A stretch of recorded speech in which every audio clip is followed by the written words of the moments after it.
या जगाला मानवतेचा संदेश देणारे कोण श्रीमंत आहेत? तर मी असं म्हणेल, या महाराष्ट्राचं हृदय, या महाराष्ट्राचा प्राण, या महाराष्ट्राचं मांगल्य आणि या महाराष्ट्राची नवीन ऊर्जा राजा शिवछत्रपती. या दिव्य भारताला विश्वरत्न महामानव डॉक्टर बाबासाहेब आंबेडकर, भारतीय घटनेचे शिल्पकार, या महामानवाने रात्रंदिवस एक करून देशाचं संविधान लिहिलं. तर डॉक्टर बाबासाहेब आंबेडकरांनी संविधानच लिहिलं नाहीये, BN रावनं संविधान लिहिलं. आणि जातीमध्ये अडकणारा व्यक्ती कधी भगवंताची भक्ती करू शकत नाही. जातीमध्ये अडकणारा व्यक्ती, जाती व्यवस्था शिकवणारा व्यक्ती किती प्रचंड विद्वान असो, ज्ञानी असो, त्याला फार तत्वज्ञान असो, ब्रह्मज्ञान असो, अख्या जगाचं ज्ञान असो, जर जातीला मानत असेल तर तो गाढवच म्हणावा लागेल. सर्वांना रामकृष्णारी जय श्रीराम. आजचा जो शनिवारचे प्रश्न उत्तर आहेत ना, मी फार माझ्याकडे नॉलेज आहे, फारच मला शास्त्राचं ज्ञान आहे, फारच मी विद्वान आहे म्हणून इथे बसलो नाहीये. मी बसलोय, मी एक भारतीय आहे आणि काहीतरी या भारताच्या लोकांची सेवा मला करता येईल आणि ते माझं जीवन सेवेत जगता येईल म्हणून बसलोय. काहीतरी सेवा करता येईल, काही ऋणानुबंध हा जीव आहे, मला थोडीफार सेवा करता येईल. आणि जर माझे साधूचे भगव्याचे जर एक दोन शब्द तुम्ही ऐकले आणि ते शब्द जर तुम्हाला एका अनुग्रहाप्रमाणे ठरले तर हो, माणसाच्या आयुष्यातला अनुग्रह देवच बनवतो. आणि माझे दोन शब्द जर तुमच्या कामाला आले आणि तुम्ही माणूस बनले, देवासारखे वागायला लागले तर हो, ह्या व्यासपीठावर बसलोय ना मी, हे व्यासपीठ फार जबाबदार व्यासपीठ आहे. याच्यातून मला काही बोलता येणार नाही, काही कमेंट्स करता येणार नाहीये, काही शब्द प्रयोग करता येणार नाहीये, कारण याला मर्यादा आहेत. मोबाईलवर जा, व्हॉट्सअपवर जा, तुम्ही तुमच्या चॅनलवर जा, मर्यादा राहिलेल्या नाहीये. बरोबर आहे. श्रीराम शक्तीपीठ या महाराष्ट्रामध्ये आणि या दिव्य भारतामध्ये आदर्श श्रीराम शक्तीपीठ आहे. आपण हॅलो म्हणत नाही, रामकृष्ण हरी, कशा आहात तुम्ही, बरे आहात ना? मला तर असं वाटतं त्या मोबाईलमध्ये पहिल्यांदा असा प्रयोग झाला असेल की आपण हॅलो म्हणत नाही, रामकृष्ण हरी म्हणताय. सहज जरी श्रीराम शक्तीपीठाचे साधक सगळ्या गोष्टी फॉलो करतात, जेव्हा एकमेकाला फोन लावतात तर रामकृष्ण हरी पासून सुरुवात होत आहे आणि जेव्हा ते फोन ठेवतात ना, रामकृष्ण हरी ठेवतो. बघा ना, म्हणजे मोबाईल मध्ये बोलताना सुद्धा तुम्हाला सत्संग होतोय, त्याचं नाव श्रीराम शक्तीपीठ आहे. आपल्याला ते घेता आलं पाहिजे, घेण्यासाठी तेवढा विवेक असला पाहिजे. घेण्यासाठी मी भाग्याला दोष देतच नाही, आपण म्हणता भाग्यात नाही वगैरे वगैरे वगैरे, असा काही भाग नाहीये. कारण तुमचं भाग्य तुमचं कर्म आहे, कर्मावर अवलंबून तुमचं भाग्य आहे, भाग्यावर अवलंबून कर्म नाहीये, लक्ष असू द्या. आपण सगळ्यांनी काय करायला पाहिजे? पहिल्या प्रथम ना, आपण दिवसामध्ये वेस्टेज वेळ किती घालतात? टाइम इज मनी, बरोबर आहे ना? म्हणजे पैशाला जसं महत्व आपण देतात ना, त्याच्यापेक्षाही जास्त आपण वेळेला महत्व दिलं पाहिजे. आणि मी म्हणजे माझ्या आयुष्यामध्ये मी जे बी आपल्याला सगळ्यांना सांगेल ना, 3 गोष्टी कधीही तुमच्या आयुष्यात कोणाला मागू नका. प्रेम कोणाकडेही मागू नका, वेळ कोणाकडेही मागू नका आणि सन्मान कोणाकडे मागू नका. स्वतः हा एक प्रेमाचं प्रतीक बना.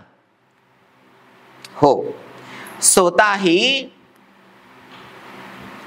एवढे किमती बना की तुमचा वेळ कोणाला किती द्यायचा हे तुम्ही ठरवा. एवढे गुणवान बना, एवढे गुणवान बना.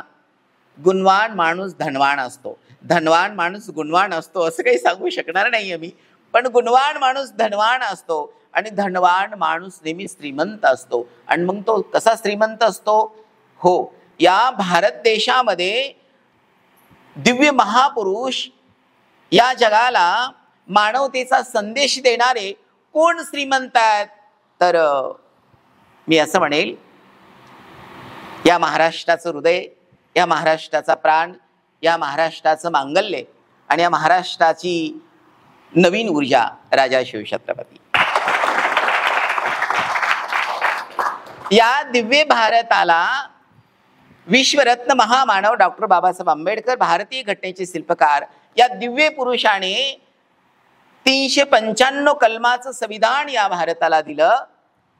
हो, हे दिव्य पुरुष, हे महापुरुष श्रीमंत आहेत. मला तर असं वाटतं महामानव डॉक्टर बाबासाहेब आंबेडकरांसारखा दानशूर मी भारतातच म्हणणार नाहीये, मी तर असं म्हणेल की पूर्ण जगामध्ये नसेल.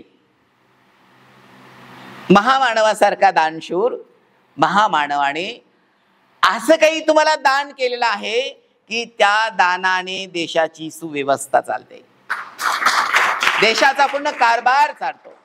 हो, वोट देण्याचा अधिकार महामानव डॉक्टर बाबासाहेब आंबेडकरांनी आपल्याला दिला. महामानवाने रात्रदिवस एक करून देशाचं संविधान लिहिलं. पण त्याच महापुरुषाबद्दल, महामानवाबद्दल काय काय मीडियावरती लोक बोलताय. काही लोक तर असे म्हणताय माझ्यापेक्षा तुम्ही जास्त मीडियावरती आहात, मोबाईलमध्ये तुम्ही जास्त आहात, तर डॉक्टर बाबासाहेब आंबेडकरांनी संविधानच लिहिलं नाहीये, BN रावनं संविधान लिहिलं. मला असं वाटतं की किती मोठं अज्ञान आहे. BN राव जरी त्या संविधान सभेमध्ये लोकांमध्ये जे निर्णय देतात, जे आयडिया देतात, जे असं वाटतं की असं झालं पाहिजे, तसं झालं पाहिजे, अशा पद्धतीनं ते काम करत असतील. BN राव सल्लागार म्हणून काम करत असतील, त्याच्याबद्दल माझं दुमत नाहीये. पण या देशाचं संविधान आपल्या बापानंच लिहिलेलं आहे. त्याचं नाव आहे महामानव डॉक्टर बाबासाहेब आंबेडकर, भारतीय घटनेचे शिल्पकार. हो, आणि त्या संविधान सभेमध्ये महामानवाबद्दल मोठ्या मोठ्या दिग्गज लोकांनी महामानवाची स्तुती केलेली आहे. हो, आणि आज देशामध्ये जाती जातीमध्ये भांडणं लावण्याचं काम चाललेलं आहे. मला असं वाटतं, विचार करा, 1947ला भारत स्वतंत्र झाला.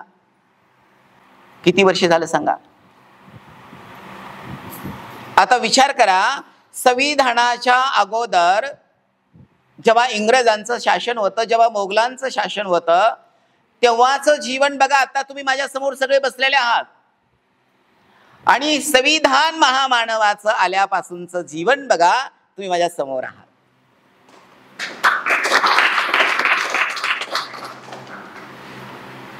तुम्हाला पटतंय सगळ्यांना? कारण की आज देशाचं संविधान आहे, लोकशाही आहे, म्हणून आपण आपलं मत मांडू शकतात. या व्यासपीठावर मी बसलो ना, ही महामानव डॉक्टर बाबासाहेब आंबेडकरांनी दिलेली ऊर्जा आहे, महामानवानं दिलेला हा कॉन्फिडन्स आहे, महामानवानं दिलेली ही शक्ती आहे, महामानवानं दिलेला हा अधिकार आहे. आर्टिकल 19 बघा तुम्ही, आपलं मत मांडण्याचा अधिकार आहे. 15वा आर्टिकल बघा, कायद्यात सगळे समान आहेत. आर्टिकल 16 बघा, माझ्या आता या मावल्या माझ्या समोर बसलेल्या आहेत ना, तुम्हाला पुरुषांबरोबर पगारीचा, नोकरीचा, किंवा मला असं वाटतं जे स्त्रियांसाठी जे महामानवानं केलं अप्रतिम. मला तर असं वाटतं आपण सगळ्यांनी रोज न चुकता, माझ्या माऊल्यांना सांगतो मी आणि महापुरुषांना, न चुकताना महामानवाला साष्टांग दंडवट घ्यायला पाहिजे, मग जीवनाची सुरुवात करायला पाहिजे. एवढे उपकार महामानवाचे आपल्यावरती आहेत. माणूस म्हणून माणसासारखं जगण्याचा अधिकार नव्हता, लक्ष असू द्या. आज आपण कुठे आहात? हो, गरुडासारखी भरारी कुणामुळे मारताय? आज आकाशामध्ये भ्रमण कसं करताय? कुणामुळे करताय? माणूस म्हणून जगण्याचा अधिकार कुणा दिला तुम्हाला? मी स्वतःला साधू म्हणून घेतोय, मी स्वतःला गुरु म्हणून घेतोय, आणि मी स्वतःला साधू गुरु म्हणून घेत असेल आणि अशा दिव्य पुरुषा महापुरुषाबद्दल मी काही टिप्पणी करत असेल, तर मला स्वतःलाच कळायला पाहिजे की मी किती विद्वान आहे. बघा, तुम्ही मीडियावर जा, भगवे कपडे घालून नाटक करणारे लोक सध्या महामानवाबद्दल टिप्पणी करताय, तर आपण ऐकून घेता कामा नाहीये. महामानवाने जे संविधानाचे जे स्ट्रक्चर बनवलेलं आहे ना, महामानवाने जे संविधानाचा पाया रचलेला आहे ना, तर महामानवाबद्दल आणि संविधानाबद्दल कितीही चुकीचे बोलणारे जे लोक आहेत, किती चुकीचं आरोप प्रत्यारोप करणारे लोक आहेत, त्यांचं काहीही चालणार नाही. कारण भारताचं संविधान बनवण्यासाठी एकमेव पात्र कोण होतं? म्हणजे भारतामधला सगळ्यात जास्त डिग्र्या घेणारा, सगळ्यात जास्त ज्याचं शिक्षण आहे, सगळ्यात जास्त ज्याचं एज्युकेशन आहे, बाहेरच्या देशात तशी परिस्थिती असताना सध्या जाऊन शिक्षण घेणं आणि भारताचं संविधान लिहिणं ही साधी गोष्ट समजू नका सज्जनांनो. जेव्हा महामानवाबद्दल हे शब्द ऐकायला मिळतात, जेव्हा महामानवाबद्दल कोणी टिप्पणी करतो, तर तुम्ही सज्जनांनो जातीमध्ये अडकू नका, महामानवाला जातीमध्ये वाटू नका, महामानवाला जातीमध्ये बघू नका. महामानवाला जातीमध्ये बघाल ना तर फार मोठं पाप करून बसाल. दुष्ट प्रवृत्तीचे जे लोक आहेत ना, त्यांच्या मनामध्ये किती विकृती आहे. कारण की अजूनही जाती जातीमध्ये भांडणं लावून एवढ्या जाती आहेत. जेव्हा मी इतिहासाचा अभ्यासक आहे, थोडाफार अभ्यास करतो इतिहासाचा, दिव्य पुरुषांना जाणण्यासाठी, दिव्य पुरुषांना वाचण्यासाठी. दिव्य पुरुष जर माझ्या अभ्यासामध्ये नसतील तर या व्यासपीठावर मी श्रद्धा लोकांना शिकवणार नाहीये, लोकांना मी अंधश्रद्धा शिकवल. जर राजा शिवछत्रपती, राजा शिवछत्रपतीचं मला नॉलेज नसेल, राजा शिवछत्रपतीचा मला इतिहास माहीत नसेल, महामानवाचा मला इतिहास माहीत नसेल, तर माझ्याकडून मी तुम्हाला मी काही तोडगे वगैरे असं सांगेल. आणि आता समाज मला असं वाटतं अंधश्रद्धेकडे लोक घेऊन जात आहेत. कीर्तन करा, भजन करा, कथा करा. हो, याच भारताचा आपण ज्याला 7वा अवतार विष्णूचा म्हणतात, माझा राम मर्यादा पुरुषोत्तम, याच भारतामध्ये जन्म झाला. 28व्या दुपार युगामध्ये भगवान श्रीकृष्ण याच भारतामध्ये जन्माला आले. रामाची अखंड सेवा करणारा बाल ब्रह्मचारी, एवढा मोठा त्यागी महात्मा, संतांचा आणि आपल्या सृष्टीचा मायबाप हनुमंतराय याच भारतामध्ये जन्माला आले. महाराष्ट्रामध्ये आपल्या समोर हनुमंतरायाचा अंजनीचा पर्वत, इथेच अंजनी नदीच्या चरणात त्या जन्मभूमीमध्ये आपण बसलेले हनुमंतरायाच्या. महाराष्ट्राचा सगळ्यात मोठा संत जर कोण असेल तर हनुमंतराय. राजा शिवछत्रपतीचा भारतातच जन्म झाला. म्हणजे असे दिव्य पुरुष या भारतामध्ये जन्माला आले. आणि आपण जातीला पाणी घालता लक्ष असू दे, आम्ही खूप जबाबदार व्यासपीठावरून बोलतोय. आम्हाला हा निर्भय आकाश माहीत नव्हता, आम्हाला हिमालयाची उंची माहीत नव्हती, आम्हाला समुद्राची खोली माहीत नव्हती, युनिव्हर्सची पूर्ण पोकळी आहे आम्हाला माहीत नव्हती. आम्हाला उडायला आम्हाला गरुड महामानवाने बनवलंय, आम्हाला आकाशी झेप घ्यायला लावली महामानवाने. आणि जातीमध्ये अडकणारा व्यक्ती कधी भगवंताची भक्ती करू शकत नाही. जातीमध्ये अडकणारा व्यक्ती, जाती व्यवस्था शिकवणारा व्यक्ती किती प्रचंड विद्वान असो, ज्ञानी असो, त्याला फार तत्वज्ञान असो, ब्रह्मज्ञान असो, अख्या जगाचं ज्ञान असो, जर जातीला मानत असेल तर तो गाढवच म्हणावा लागेल. तुम्ही म्हणाल का हो गुरुदेवा गाढव शब्द वापरला तुम्ही? कारण की गाढव हा स्वतःच्या मालकाला पहिली लात मारतो आणि मग बाकीच्यांना लाता मारतो. तसा जातीवाद करणारा माणूस पहिला आपल्या जातीच्या लोकांचा नाश करतो, पहिला आपल्या कुटुंबाचा नाश करतो, गावाचा नाश करतो, देशाचा नाश करतो आणि मग बाहेर पडतो. सज्जनांनो, मी 2-3 वेळेस बोललो की मी जबाबदार व्यासपीठावरून बोलतोय. श्रीराम शक्तीपीठाला फॉलो करणारे लोक अंधभक्त नाहीये. हो, श्रीराम शक्तीपीठाला फॉलो करणारे लोक, मानणारे लोक अंधभक्त नाहीये. माझ्या माऊल्या सध्या वाघिणीसारखं काम करताय, महापुरुष सध्या करताय. आम्ही अंधश्रद्धेत फसणारे लोक नाहीये, आम्ही रामाला मानणारे लोक आहात. श्रीराम शक्तीपीठामध्ये आम्ही राजा शिवछत्रपतीला महामानवाला मानणारे लोक आहात. आम्ही हनुमंतराला संतांना मानणारे लोक आम्ही आहात. आम्ही संतांचे ग्रंथ डोक्यावरती घेऊन आणि हृदयामध्ये ठेवून आम्ही जगणारे आम्ही लोक आहात. श्रीराम शक्तीपीठाचा सगळा परिवार आहे. श्रीराम शक्तीपीठाचा परिवार एक मानवतेनं म्हणजे संविधानाच्या चौकटीत राहून आम्ही सगळे अध्यात्म करत आहात. जर व्हॉट्सअपवरती मीडियावरती जर कोणी महामानवाबद्दल बोलत असेल आणि श्रीराम शक्तीपीठामधून जर एखादा व्हिडिओ महामानवाबद्दल येत असेल तर सगळ्यांनी सावध चित्ताने तो व्हिडिओ गुरुदेव काय बोलता हे ऐकायला पाहिजे, गुरुदेवाचे शब्द कसे प्रयोग केलेत हे ऐकायला पाहिजे आणि आपण सगळ्यांनी प्रतिसाद द्यायला पाहिजे. कारण की मी एकटा भारतीय नाहीये, आपण सगळे बसलेले भारतीय आहात. महामानवाने भारतीय नागरिकत्व एकाला दिलं नाहीये. महामानवानं जाती बघून भारतीय नागरिकत्व दिलं नाहीये. महामानव एका कुटुंबाचे नव्हते, एका गावाचे नव्हते, हो एका जिल्ह्याचे, एका राष्ट्राचे, पूर्ण भारताचे महामानव आहेत. आणि महामानवानं संविधान लिहिलं. त्याच्या परिश्रमामधून आपण त्या सत्पुरुषाचे, दिव्य पुरुषाचे, महामानवाचा आपण सन्मान केला पाहिजे. जेव्हा मीडियावरती ह्या गोष्टी केल्या जातात तर मला असं वाटतं की तरुण मुलं आहेत, ते तरुण मुलं चुकीच्या मार्गात जातात आणि तोच त्याचा एका ताटात जेवणारा मित्र, त्याला हेल्प करणारा मित्र, त्याच्या विचारांना फॉलो करणारा मित्र, त्याला रिस्पेक्ट देणारा मित्र, त्याला प्रत्येक ठिकाणी बंधू मानणारा मित्र, जेव्हा जातीवाद उपाळून येतो ना समाजामध्ये, तेव्हा तेच मित्र दुरावतात आणि तेच एका ताटात खाणारे मित्र जातीमुळे त्याची दुश्मनी वाढते आणि राष्ट्र राहत नाहीये, घर कुटुंब राहत नाही. सज्जनांनो, आता ना आपण अध्यात्म जर करायचं असेल तर आपण जातीला विसरायला पाहिजे. जात ही माणसानं लावलेली आहे, कोणत्याही भगवंतानं लावलेली नाहीये.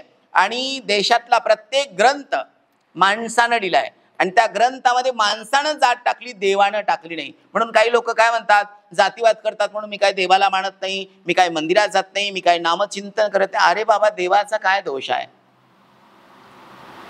गुरुदेवाने आताच सांगितलं, म्हणजे पृथ्वीचा सगळ्यात शेवटचा मुलगा, बरोबर आहे, म्हणजे स्वार्थापोटी माणसामध्ये त्याने जाती पाडल्या, म्हणजे किती विद्वान असेल. हो, तुम्हाला सांगू, म्हणून भगवान परमात्माने या सृष्टीची रचना केली ना परमेश्वराने, तर भगवान परमात्माने निष्पाप साधू संत निवडले. कोणीतरी आपल्याला जज करणारा असलं पाहिजे.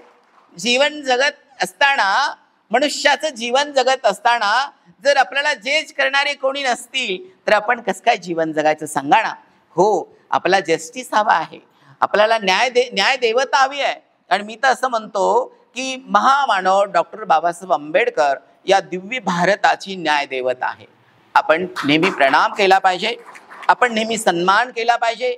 आणि प्रत्येकाच्या घराघरामध्ये जो सर्व आर्टिकल, ज्याला सर्व आर्टिकलची सेवा पाहिजे, बाबासाहेबांनी दिलेले सगळे अधिकार पाहिजे, महामानवाने दिलेल्या सगळ्या सुख सुविधा पाहिजे, तर त्या दिव्य पुरुषाचा फोटो तुमच्या घरात का नको?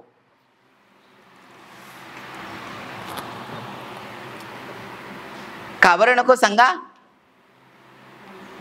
का बरं नको सांगा? म्हणजे लिंबू, धागा, दोरा देणारे, अंगात येणारे लोक, अंधश्रद्धा शिकवणाऱ्याचे मोठे मोठे फोटो तुमच्या घरामध्ये आहेत. आणि देशाचं संविधान ज्यानं लिहिलं त्याचा फोटो नाहीये. आपण स्वतः विचार करा, आपण काय करताय? जो तुम्हाला जातीवाद शिकवतो त्याचा अर्ध्या भिंतीमध्ये घराचा फोटो आहे. आणि ज्याने भारतीय नागरिक तत्व तुम्हाला दिलं, वोट करण्याचा अधिकार दिला, माणूस म्हणून जगण्याचा ज्याने अधिकार दिला, हो, त्याचा फोटो तुमच्या घरात नसेल तर तुम्ही किती आध्यात्मिक आहात, किती विद्वान आहात, किती महापुरुषांना तुम्ही मानतात आणि जातीला किती मानतात. स्वतः डोळे झाका आणि बघा. ज्याच्या घरात महामानव डॉक्टर बाबासाहेब आंबेडकर, या महाराष्ट्राचं भूषण, महाराष्ट्राचा प्राण, या दिव्य भारताचा प्रकाश, राजा शिव छत्रपती, हे दोन जर फोटो तुमच्या घरात असतील ना, समजायचं तुम्ही माणसं आहात, समजायचं तुम्ही आध्यात्मिक आहात, समजायचं तुम्ही, हो, तुम्हाला देशात, म्हणजे जे महापुरुषांनी आपल्यासाठी काहीतरी केलंय, ज्या दिव्य पुरुषांनी आपल्यासाठी काहीतरी केलंय, त्याची जाणीव आहे तुम्हाला. आणि तुम्ही जाती बघून जर फोटो लावत असाल तर मला असं वाटतं, ज्याची त्याचा अभ्यास आहे, ज्याचं त्याचं मन आहे, ज्याचं त्याचं हृदय आहे आणि ज्याचा त्याचा अभ्यास आहे, मला असं वाटतं महामानव डॉक्टर बाबासाहेब आंबेडकर या दिव्य पुरुषाचा जर तुम्हाला अभ्यास असेल ना, तर जगामध्ये धर्माचा प्रचार आणि प्रसार करत असताना, मनुष्याचं जीवन जगत असताना तुम्हाला कोणी रोखू शकणार नाहीये. महामानव डॉक्टर बाबासाहेब आंबेडकर ती अशी ऊर्जा आहे, अशी ऊर्जा आहे की तो कोणावरही अन्याय होऊ देत नाहीये. कारण की तुमच्यावर जर अन्याय होत असेल, तुम्हाला कुठे जावं लागतं सांगा बरं? उदाहरण देईल तुम्हाला मी.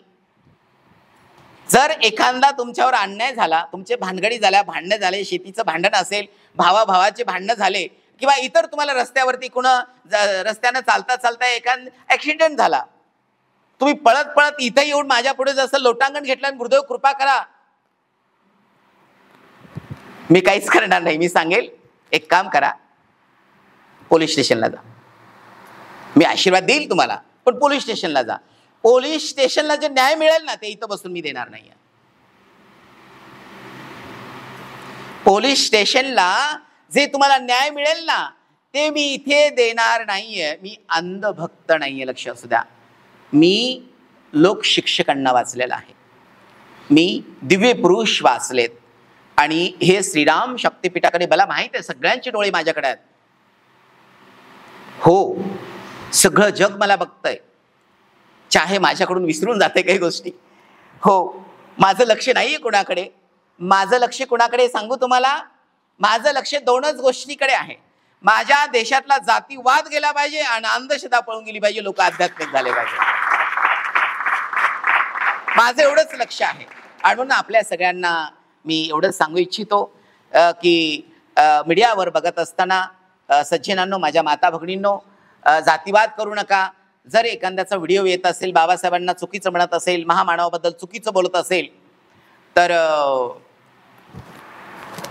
त्याला मोठं केल्यापेक्षा, कारण काही लोक खूप त्यांची छोटी उंची असते पण काहीतरी स्टंटबाजी करतात आणि रात्रातून मोठे होतात, तर ह्या लोकांना मोठं केल्यापेक्षा ना एखादा स्वतः व्हिडिओ बनवा, महामानवाबद्दल वाचा.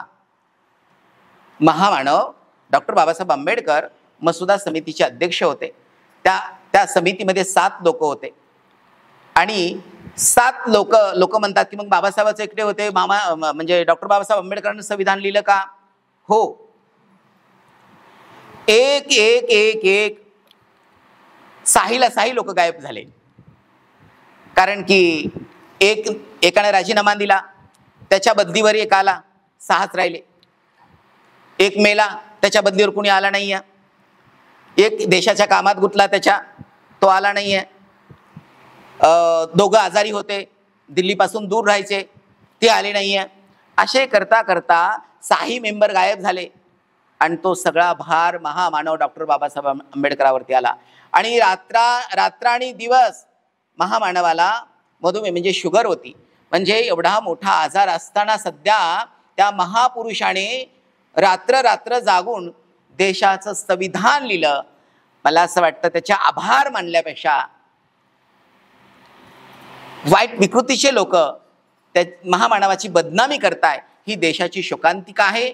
तुम्हाला जर वाटत असेल महिला मंडळांना महामानवाने आम्हाला एवढा मोठा अधिकार दिला, पुरुषांबरोबर आता आम्ही काम करतात, आम्ही तेवढा पगार मिळवतात, आम्हाला एज्युकेशनचा अधिकार दिला, आम्हाला स्त्री म्हणून सन्मान दिला, बऱ्याचशा अशा काही ऍक्टिव्हिटी आहेत की आपल्या सगळ्यांना महामानवानं दिलेल्या आहेत, त्या माहीत पण नसतील तर वाचा. आणि मला असं वाटतं महामानवाला वाचाल तर वाचाल, महामानवाला वाचाल तर वाचाल. कारण की आपल्याला इतिहास माहीत नसतो आणि आपण भोळे भाबडे लोक, एखादा मोठा माणूस थोडा विद्वान पंडित जरा थोडा प्रवचन करायला लागला, थोडेसे श्लोक बोलायला लागला, थोडंसं अध्यात्म सांगायला लागला की आपण पार लोटांगण घेतात, आपण सगळं आपलं अस्तित्व विसरून जातात आणि आपण त्याच्या गोष्टी फॉलो करायला लागतात, आपण त्याचं ऐकतात आणि आपण जातीवाद करतात, आपण जातीमध्ये द्वेष करतात. तुम्हाला सांगू का, शेतकऱ्याला जातीशी पडले सांगा? सकाळी उठतो, शेतीत जातो, कबाड कष्ट करतो, मार्केटला जातो, तो जातीत गुंतेल का? आवण्यामध्ये काम करणारा त्याला जातीशी काय घेणं आहे सांगा तुम्ही? जातीशी कुणाला घेणं आहे? ज्याच्याकडे चिकार पैसा आहे आणि समाज व्यवस्थित राहू द्यायचं नाही, त्याला जातीशी घेणं आहे. आपल्याला जातीशी घेणं नाही. खूप छान आपण सगळ्यांनी श्रवण केलं. थँक्यू एवढं छान ऐकल्याबद्दल. आणि मला असं वाटतं गुरुदेवाने महामानवाबद्दल बोलले, आपण महापुरुषाला मानणारे लोक आहात. खूप छान आपण सगळ्यांनी श्रवण केलं. आज प्रश्न उत्तराचा दिवस आहे. फक्त मी ज्या गोष्टी सांगेल ना तुम्हाला, त्या गोष्टी तुम्हाला फॉलो करायच्यात. जे मी तुम्हाला तुमच्या आनंदासाठी, तुमच्या सुखासाठी तुम्ही प्रश्न घेऊन इथपर्यंत आलेत ना, बरोबर आहे, तर मला असं वाटतं जगण्यासाठी तरुण उपाय काय आहे, परम शांतीसाठी तरुण उपाय काय आहे, तर संतांचा सत्संग आणि भगवंताचं नाम. या भवसागरामध्ये तरुण जायचं असेल तर काय उपाय आहे त्याच्यावरती? साधू संतांचा सत्संग आणि भगवंताचं मंगल नाम जर आपल्या मुखात असेल तरच आपण तरुण जाऊ. कारण की आपलं सुखदुःख जाणणारा, आपल्याला आशीर्वाद देणारा, आपलंसं म्हणणारा फक्त आणि फक्त भगवंत आहे.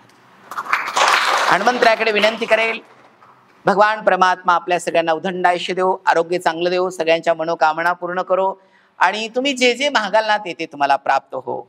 आणि परत एकदा सगळ्यांना सांगतोय, जेव्हा श्रीराम शक्तिपीठ चॅनलवर जाल ना, गुरुदासचे व्हिडिओ बघाल ना, हो प्रत्येक शब्द व्यवस्थित ऐका आणि तुम्हाला काय रिप्लाय तुम्हाला द्यायचा तुम्ही देऊ शकतात. तुम्हाला वाईट वाटलं तरी रिप्लाय द्या, तुम्हाला चांगलं वाटलं तरी रिप्लाय द्या, त्याच्यामध्ये सुधारणा असेल तरी रिप्लाय द्या. ओके, सर्वांना रामकृष्ण हरी, जय श्रीराम.